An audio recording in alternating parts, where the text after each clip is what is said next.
Ja, Tobi ist ganz beeindruckt. Guck noch mal drauf. Es sieht so ein bisschen aus wie das Rad, was wir gerade eben gefilmt haben. E-Inception ED 8.7.1. Du sagst aber, der Teufel liegt im Detail. Und ich ziehe mal ganz kurz meinen Zoom ein bisschen rein, damit man die Proportionen besser sehen kann.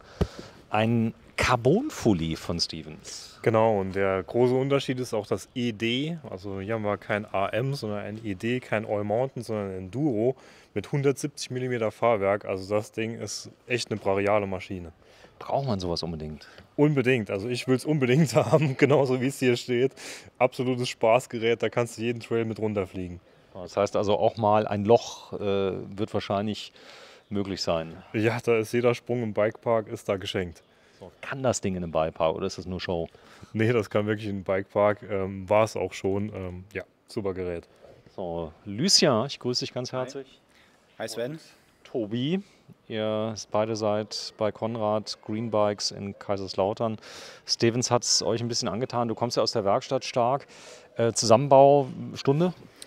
Ja, da bist du meistens in einer halben Stunde schon fertig und zwar mit Putzen. Die kommen super vormontiert und auch so generell im Service sehr, sehr angenehme Räder, richtig gute Qualität und die Bauteile, die verbaut sind, immer top. So, hier sieht man sehr schön den Sichtcarbon. Der hat so einen Gelcoat-Überzug, dass man das sieht. Außen ist es lackiert, aber so ein bisschen wollten sie noch zeigen, dass da Carbon drin ist. Die Schwinge hinten auch Carbon? Ja, da haben wir tatsächlich auch Carbon. Das Einzige, was hier nicht Carbon ist, sind so die Bindeglieder zwischen Dämpfer und Schwinge. Das ist dann Alu. Okay, auch bei den Dämpfern der Federweg genauso. Die Dämpfer sehen ja nicht so brachial aus, weil die Übersetzung eine Rolle spielt. Ja klar, da hast du natürlich ein bisschen weniger Hub, weil es die Übersetzung ausmacht. Aber ich finde gerade mit der Piggyback, die vorne dran hängt, also dem Ausgleichsbehälter, sieht es schon nach einem heftigen Gerät aus. So, RockShox. Wirklich in der Oberliga angekommen. Vorne eine Santur-Gabel. Da werden jetzt viele schimpfen und sagen, Mensch, warum ist da jetzt keine Fox-Gabel drin? Aber du sagst, die Santur-Gabel ist ebenbürtig mittlerweile mit RockShox und Fox. Ja, das kannst du hier definitiv sagen. Wir haben 38er Standrohre, also richtig heftiges Gerät. Druck- und Zugstufe lassen sich ganz fein einstellen. Die Brücke mittlerweile auch Carbon, das ist ein Detail, kann man mögen, muss man nicht mögen. Ist halt einfach so. Aber so von der Performance her, ja, kommen an die Großen definitiv ran. Ja, wenn du siehst, auch das Zubehör hier vorne, der Schmutzschutz, der ist schon gleich integriert. Früher undenkbar, dass man überhaupt solche Aufnahmen hatte. Da hat man viel mit Kabelbindern gearbeitet. Ja, das muss man tatsächlich heutzutage auch noch machen, weil halt die Ansteckpunkte nicht da sind. Aber hier haben sie es schön gelöst mit den Schräubchen da seitlich, wo man halt an dem Mudguard dran hat. Ne? Und es ist auch ein schöner langer Mudguard. Ne? Das heißt, der ist nicht hier, der hört schon nicht hier erst schon auf, sondern er geht noch ein bisschen weiter. Das heißt, wenn man ein bisschen schneller mit 40 Sachen den Trail runterheizt, kriegt man nicht wirklich alles ins Gesicht gespritzt. Das ist schon mal eine feine Sache. Fehlt nur noch hinten irgendwas Kleines und dann ist eigentlich der Schmutzschutz schon gut. Ja, hier diesmal in Eddy Current hinten drauf. Das heißt Grip vorne wie hinten.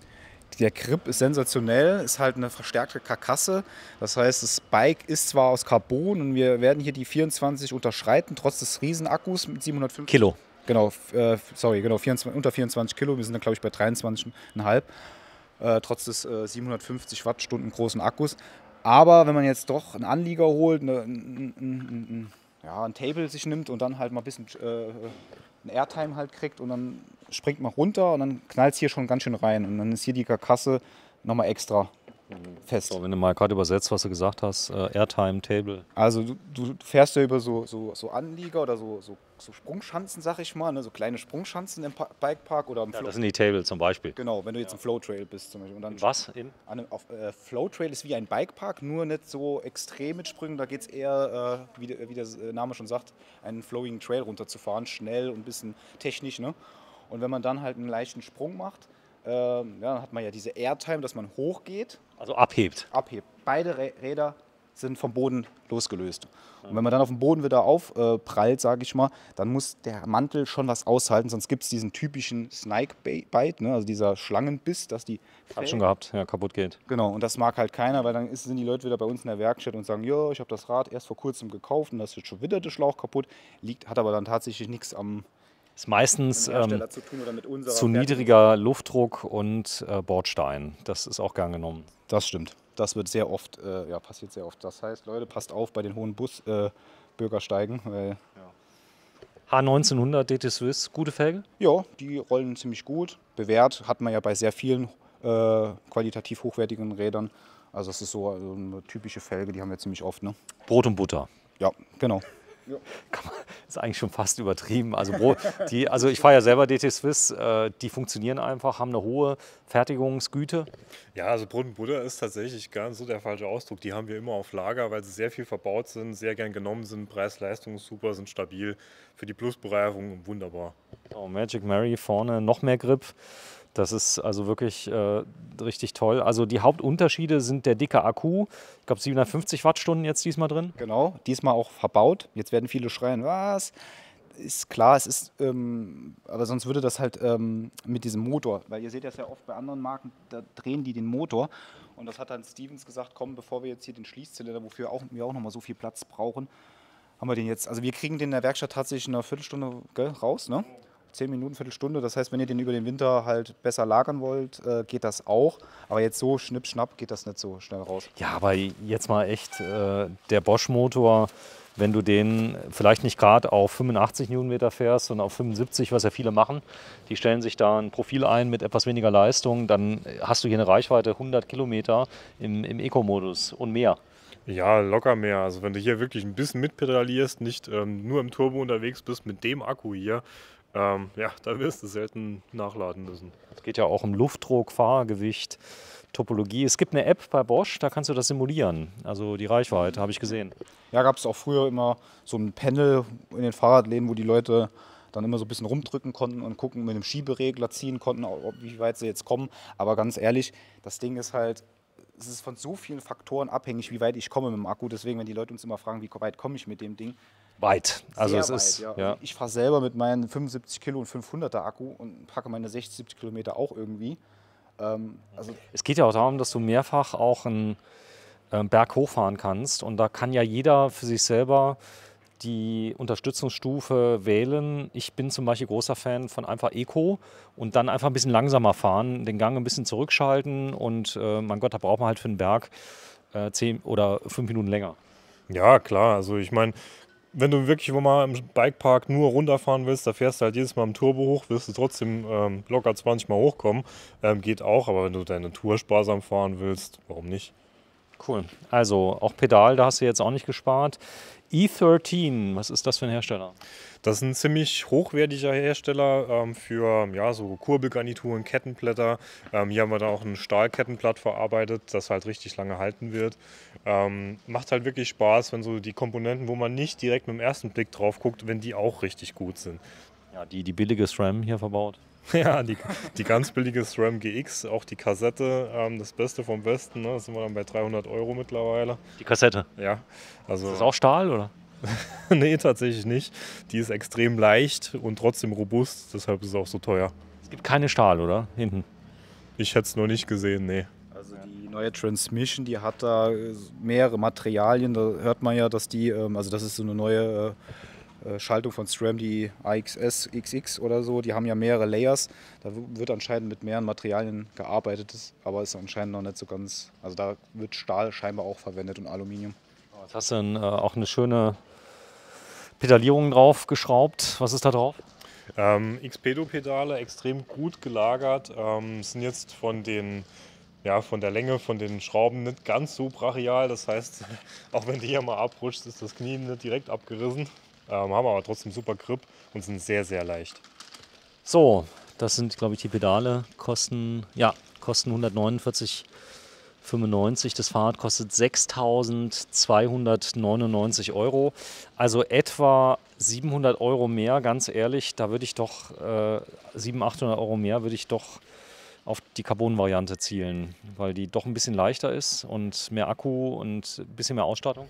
Kommt tatsächlich auf den Verwendungszweck an, weil viele Leute sagen, ich muss den Akku rausnehmen. Wir haben jetzt in letzter Zeit auch oft mitgekriegt, oh, das ist mir gar nicht so wichtig, dass ich den Akku rausnehme. Haben wir diese Situation ein bisschen anders eingeschätzt. Wir haben gedacht, jeder will den Akku rausholen, aber viele sagen, das Rad ist ja leicht und ich mache es in den Schuppen oder in den Hof und dann geht das oder in den Garten. Ne? Der Vorteil ist, wenn du es auf dem Heckgepäckträger montiert hast, du musst dann den Akku nicht rausnehmen, weil er nicht rausnehmbar ist. Wenn er abnehmbar ist, hat mir die Polizei gesagt, muss man ihn auch rausnehmen. Ansonsten gilt er ja als fest verbaut und ja, muss man vielleicht nicht nachdenken. Ich habe gehört, in Bayern gibt es da herbe Strafen. Also wenn du den Akku irgendwie drauf lässt, aber mein Gott, es wird so viel erzählt. Ihr könnt ja mal in den Kommentaren schreiben, was euch schon passiert ist. Vielleicht hat die Polizei euch ja mal angehalten. Gabel vorne, was haben wir denn? Ja, die Durolux, wir haben sie ja schon angesprochen, Santur Durolux, 38er Standrohre, Brachial Stone. Bist du mal gefahren? Ich bin die gefahren und die macht richtig Spaß. So, also Santur, bitte nicht erschrecken. Höre ich übrigens von allen Fahrradhändlern mittlerweile, dass die sagen, die ist also voll angekommen, funktioniert gut. Durolux heißt das Ganze.